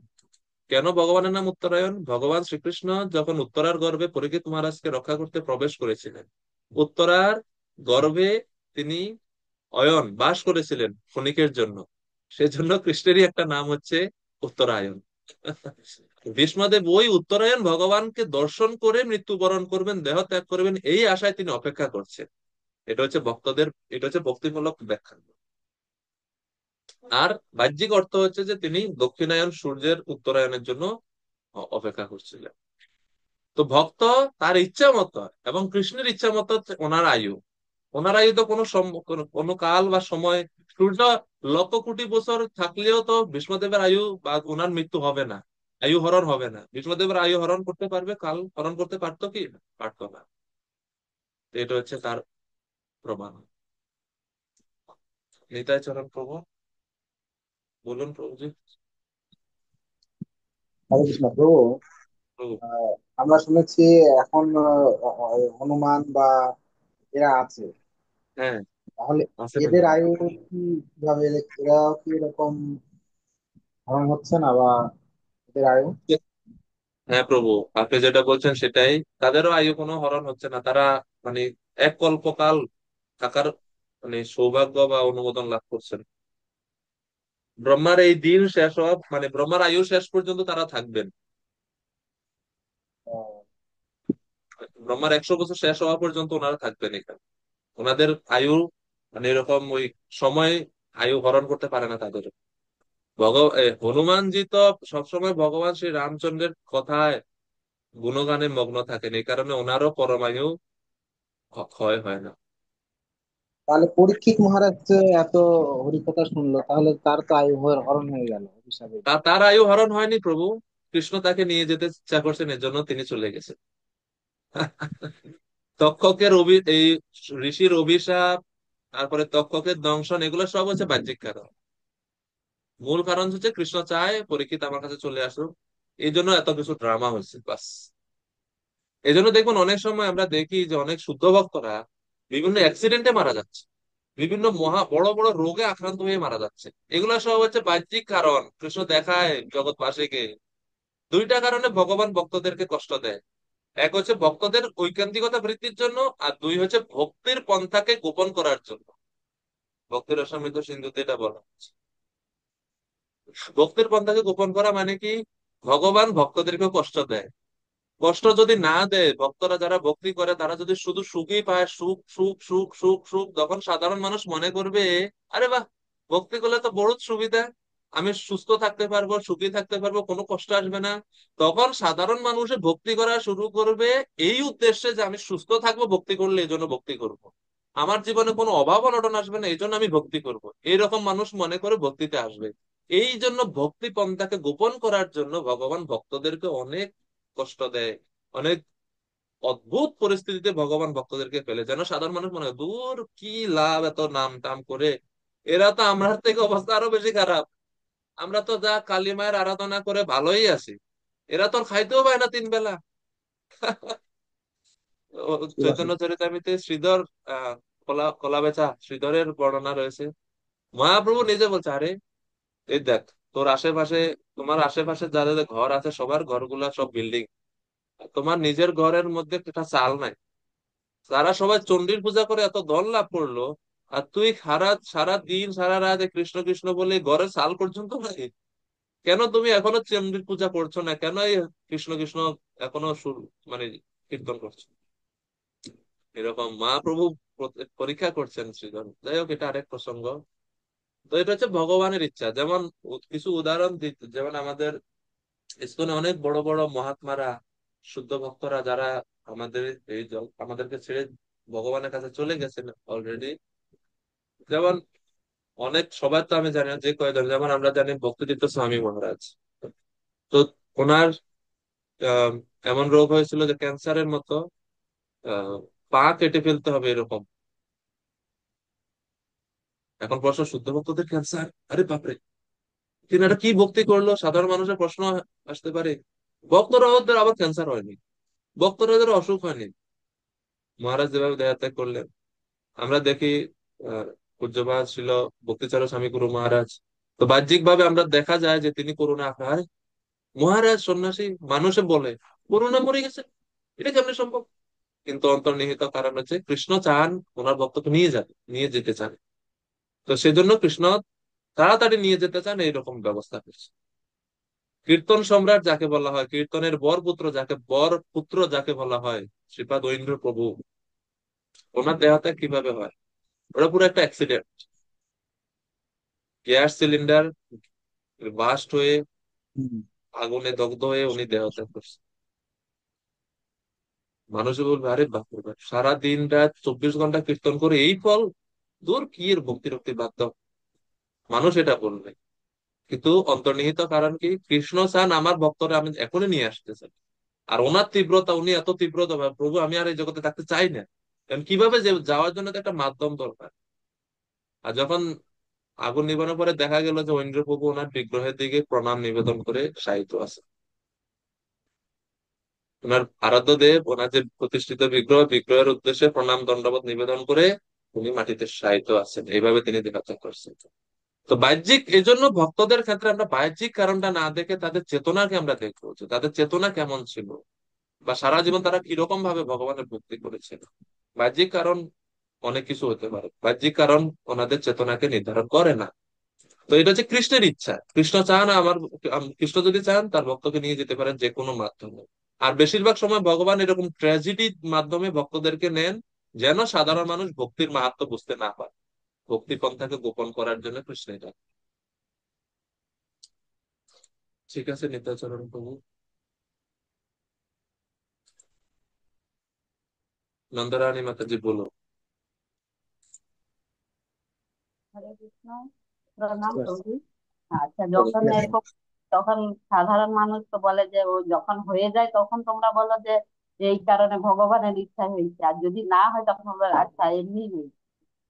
তাহলে এটা, আর সাধারণত এরকম যখন দৃষ্টান্ত দেখা যায় একদম আগুনে জ্বলে মারা গেছে সাধারণত, তখন সবকে লাগবে তাহলে এটা কি শিক্ষা। ভালোভাবে যদি মৃত্যু হতো লোক কমসে কম কৃষ্ণ কথা গ্রহণ করবে, নাহলে আরো ভয়ে বলবে দরকার নেই। তা ভগবানের তো ইচ্ছা যে এখান থেকে সবাইকে নিয়ে যাক, তাহলে উনার তো ভালোভাবেই নিয়ে যাওয়া উচিত ছিল। এটা সবাই প্রশ্ন করে। কার কোন ভক্তের জন্য ভগবান কোন পন্থা অবলম্বন করবেন, কোনটা উচিত কোনটা অনুচিত, এটা তো আমরা জানি না। এটা কৃষ্ণের পরম স্বাধীনতা আছে, উনি এটা সিদ্ধান্ত নেবেন। তবে হ্যাঁ, এমন না যে সব ভক্তদেরকে তিনি এরকম কষ্ট দিয়ে বা এরকম দুর্ঘটনার মাধ্যমে নিয়েছেন, এরকম তো না। আমরা তো এর বিপরীত উদাহরণও দেখি যে অনেক মহাত্মারা যারা ভগবানের, যেমন ছিল গৌর গোবিন্দ স্বামী গুরু মহারাজ। উনি ওনার একটা মানে এত উন্নত স্তরে ওনারা কৃষ্ণ কথা না বলে উনি একদিনও থাকতে পারতেন না। শেষ সময় মহারাজের মানে কৃষ্ণ প্রেমের পরম উন্মাদনা স্তর চলে আসছে, পুরো পাগলের মতন হয়ে গেছে, মানে আমাদের মানে জাগতিক দৃষ্টিভঙ্গিতে বলা যায় যে তিনি পাগল। তিনি রুমে থাকতেন না, বের হয়ে যেতেন, কোথায় চলে যেতেন, কোথায় ঘুরতেন কেউ বুঝতে পারতো না এরকম। তো প্রতিদিন উনি কৃষ্ণ কথা বলতেই হবে, কথা ছাড়া থাকতে পারতেন না। তো শেষ দিকে যখন অসুস্থ হয়ে যাচ্ছে গেছেন, তখন তো রুমের ভিতরে থাকতো, আর অত বেশি দর্শনার্থী ঢুকতে দিত না সেবকেরা, কারণ মহারাজ অসুস্থ। তিনি বলতেন, আরে বাবারে, দুই চারজনকে নিয়ে আসো, আমাকে কৃষ্ণ কথা বলতে হবে, আমার মাথা ব্যথা করতেছে। এরকম মহারাজ বলতেন। মানে যেটা শুনলাম ভক্তদের কাছ থেকে বা মহারাজের ওই জীবনী শ্রবণ করলাম এরকম। তো মহারাজ শেষ দিন মানে শেষ মহারাজ যখন জগৎ থেকে চলে যান, ঠিক ওই সময় অপরিচিত দুইজন মানুষ আসছে মহারাজের সাথে দেখা করার জন্য, আর মহারাজ তাদেরকে ভগবানের কথা বলছেন। কথা বলতে বলতে বলতে বলতে বেশাসনের উপরেই হরে কৃষ্ণ,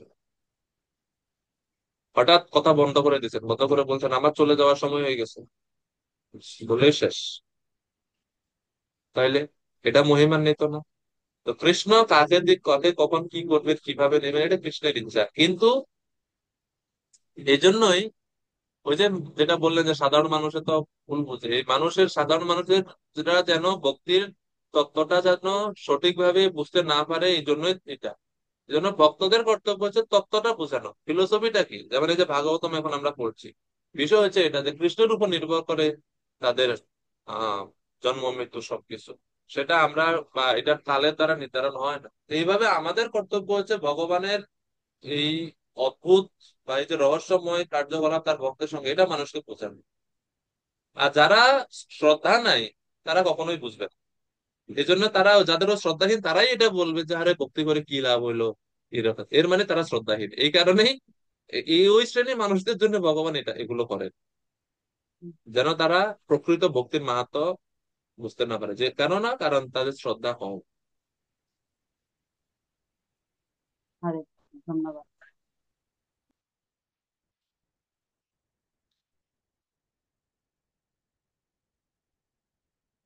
মধ্বাচার্য এই শ্লোকের ব্যাখ্যাতে তিনি বলছেন, তস্য আয়ুষঃ উত্তম শ্লোক বার্তয়া রীতে ইয়ক্ষণা স নিত এব বৃথা।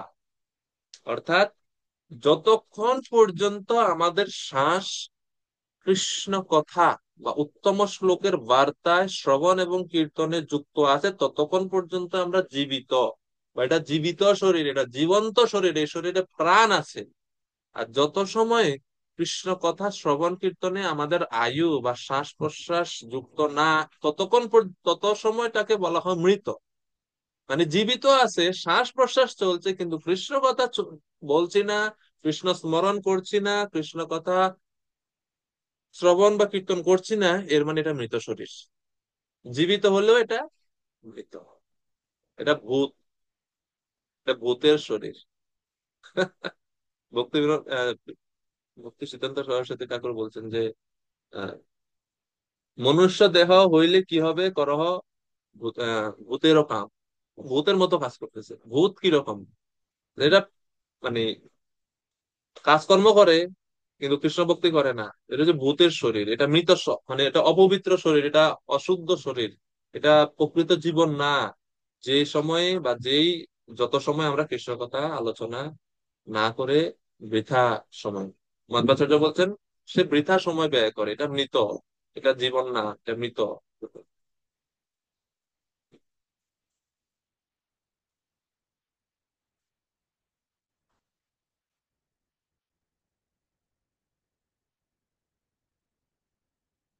আর আরেকটা দৃষ্টিভঙ্গি মানে আরেক ভাবে আমরা দেখি যে যারা কৃষ্ণ কথায় যুক্ত নয়, মানে সূর্য গমন উদয় অস্ত হওয়ার মাধ্যমে তাদের নরকের দিকে ঠেলে দেয়। মানে তাদের আয়ু শেষ হয়, আয়ু শেষ হলে কোথায় যাবে তারা? নরকে। আর যারা কৃষ্ণ কথায় যুক্ত, এই সময় বা সূর্য উদয় অস্তের মাধ্যমে তাদের কৃষ্ণের কাছে ঠেলে দেয়,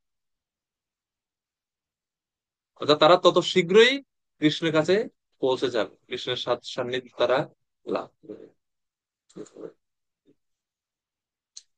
তো এইভাবে সৌনক ঋষিরা যারা কথা শ্রবণ করে না তাদের সমালোচনা করছেন এভাবে। এরপরে 18 নম্বর শ্লোক। তো এই যে বলা হচ্ছে যে আহ, তারা কৃষ্ণ কথা শ্রবণ করে না, তো শ্রবণ না করে তারা কি করে? তারা কোন কার্যে তাদের আয়ুকে বা তাদের সময়কে ব্যয় করে, বা তাদের এই যে জীবন, এটা কেমন জীবন? তো বলছে যারা আহার আহার স্ত্রী সম্ভোগ এবং আসব পান বা নেশা করা, এগুলোই যাদের জীবনের উদ্দেশ্য, তারা হচ্ছে পশুর মতো জীবন যাপন করে। তারা তাদের সময়ের সঠিক ব্যবহার করতে পারছে না।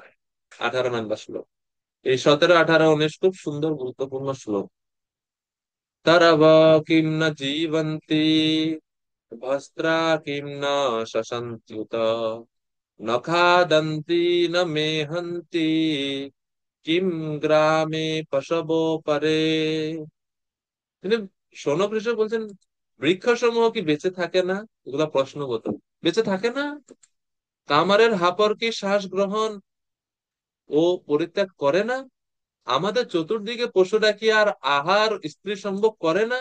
তা আহার, স্ত্রী সম্ভোগ এবং ইন্দ্রিয় তৃপ্তি যদি জীবনের উদ্দেশ্য হয়, তাহলে তো পশুরাও করছে সেটা। তো মনুষ্য জীবনে বিশেষত্ব কি? মনুষ্য জীবন পেয়েও যে তারা ভগবানের কথা শ্রবণ কীর্তন করছে না, এর মানে তো তারা সত্যি তাদের আয়ুকে ব্যয় করছে এবং বৃথা তাদের আয়ু অতিবাহিত করছে, তারা পাশবিক জীবন যাপন করছে। হ্যাঁ, তো এইভাবে তিনি মানে এটা মানে হিট লাগিয়ে বলছেন এই কথাগুলো।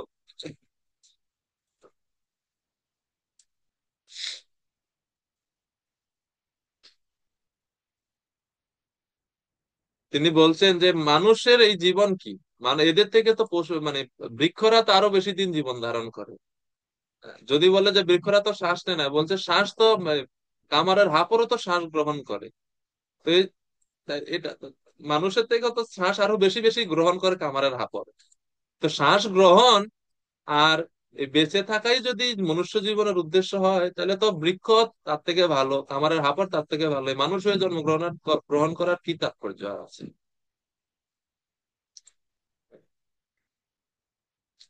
এখন যদি কেউ প্রশ্ন করে যে ঠিক আছে গাছ আর কামারের হাপরের কথা বলছেন, কিন্তু কামারের হাপর আর গাছ এরা তো আর আহার নিদ্রা বা ইন্দ্রিয় তৃপ্তি স্ত্রী সম্ভোগ করে না।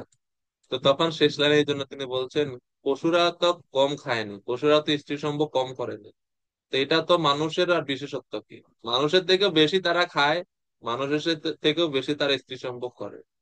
তো হরিভজন বিহীন যদি মানুষ না করলো না, তাহলে মানুষের আকার হলেও কি হবে? তারা তো পশুরই সমান। এভাবে নিন্দা করছে। তো চৈতন্য চরিতামৃতে মধ্যলীলায় 2য় অধ্যায়ে এই সম্বন্ধে সেম মানে এই শ্লোকের মতোই প্রয়ার আকারে কৃষ্ণদাস কবিরাজ গোস্বামী বলছেন, বর্ণনা করছেন।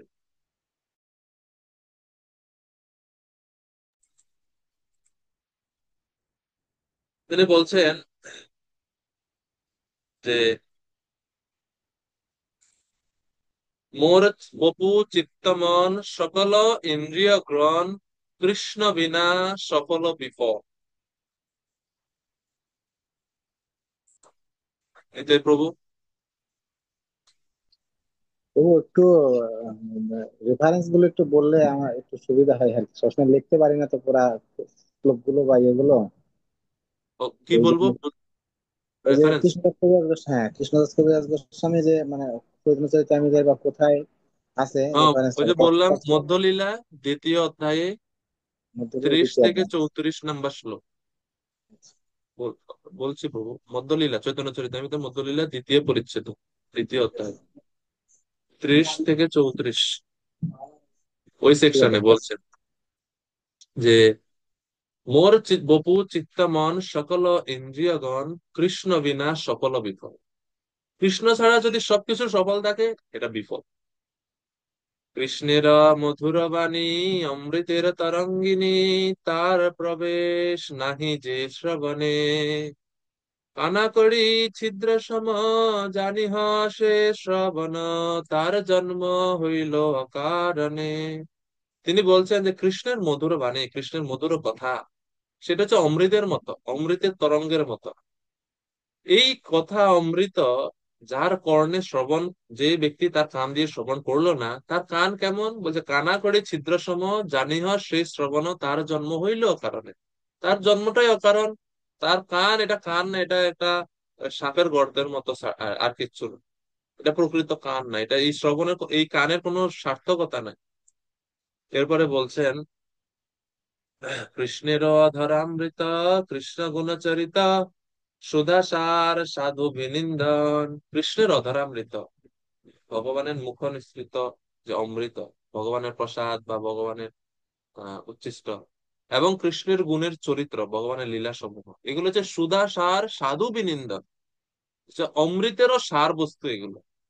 তার স্বাদ জেনা জানে জন্মিয়া না মইল কেনে, সে রসনা ভেক জিহুবা সম। সেই কৃষ্ণের অধরামৃতের স্বাদ যে তার জিহ্বা দ্বারা আস্বাদন করলো না, ঠিক তার জীবন, সে জন্মগ্রহণ করার পরে কেন মরে গেল না? সে রসনা ভেক জিহ্বা সম, তার জিহ্বা, রসনা মানে জিহ্বা, তার জিহ্বা ব্যাঙের জিহ্বার সমান। মৃগমন্দ নীলোৎপল মিলনে যে পরিমল, যেই হরে তার গর্ভমান। হেন কৃষ্ণ অঙ্গ গন্ধ যার নাহি সে সম্বন্ধ, সেই নাসা বস্ত্রার সমান। এই শ্লোকে বলা হয়েছে না, বস্ত্রা কিম্ন শসন্তিউত, বস্ত্রাও তো শ্বাস গ্রহণ করে, মানে কামারের হাপড়কে বলা হয় বস্ত্রা সংস্কৃত। তো এখানে বলা হয়েছে যে ভগবান শ্রীকৃষ্ণের শরীর, শরীর সুঘ্রাণ কেমন? মৃগ মদ নীলোৎপল, নীলোৎপলের মতো সুন্দর এবং সুগন্ধযুক্ত ভগবানের শরীর। কত সুন্দর ঘ্রাণ প্রকাশিত হয়, বের হয়, ছড়িয়ে পড়ে। সেই কৃষ্ণের অঙ্গগন্ধ যে তার নাক দিয়ে আঘ্রাণ করেল না, সেই নাসা ভস্ত্রার সমান। তার নাক ওই কামারের হাপড়ের মতো খালি শ্বাস নেয় আর ছাড়ে, আর কোনো সার্থকতা নাই। এরপরে বলা হচ্ছে স্পর্শ ইন্দ্রিয়ের কথা বলা হচ্ছে, কৃষ্ণ কর পদতল কুটি চন্দ্র সুশীতল, তার স্পর্শ যেন স্পর্শ মণি। ভগবানের কর মানে হাত, এবং পদতল মানে চরণ কমল হচ্ছে কুটি চন্দ্র সুশীতল। চন্দ্র তো শীতল বা শীতলতা প্রদান করে। একটা চন্দ্র যদি এত শীতলতা হয়, কোটি চন্দ্র যদি একসাথে থাকে, একসাথে আসে, কত শীতল হবে। বলছে ভগবানের চরণ এবং ভগবানের হস্ত হচ্ছে সেই রকম। তো এই ভগবানের চরণের স্পর্শ যে পেল না, ভগবানের হাতের স্পর্শ যে পেল না, তার তার স্পর্শ নাহি যার, সে যাও ছারখার, সেই বপু লোহা সম জানে। বলছে সেই রকম স্পর্শ যে পেল না, তার জীবনে ছারখার হোক, তার জীবনের কোনো মানেই না, তার জীবনে ছারখার হয়ে যায়। এবং তার শরীর, এটা তো শরীর না, এটা হচ্ছে লোহার মতো, লোহা, সেই বপু লোহা সম জানে। এইভাবে নিন্দা করছে শাস্ত্রী, চৈতন্য চরিতামৃত। হ্যাঁ, এই জন্য বলছেন যে কৃষ্ণ কথা ছাড়া জীবনযাপন, এটা তো গাছেরও আছে, এটা তো খামারের হাপরও আছে, এটা তো পশুরও করে, তাহলে বিশেষ আর মাহাত্ম্য কি রইল? বৃক্ষ তো মানুষের থেকেও বেশি বাঁচে, শ্বাস তো কামারের হাপর, তো শ্বাস আমাদের থেকেও বেশি নেয়, পশুরা তো ইন্দ্রিয় তৃপ্তি আরো বেশি করে আমাদের থেকে, তাহলে আমাদের আর বিশেষত্ব কি? এইভাবে বর্ণনা করছে। তো এরপরে 19 নাম্বার শ্লোক, সেকশন তো অনেক রয়ে গেছে, আমরা সামনের ক্লাসে পড়বো 19 থেকে। মানে গুরুত্বপূর্ণ শ্লোক এগুলো, ক্লাসে আমরা 18 পর্যন্ত রাখি।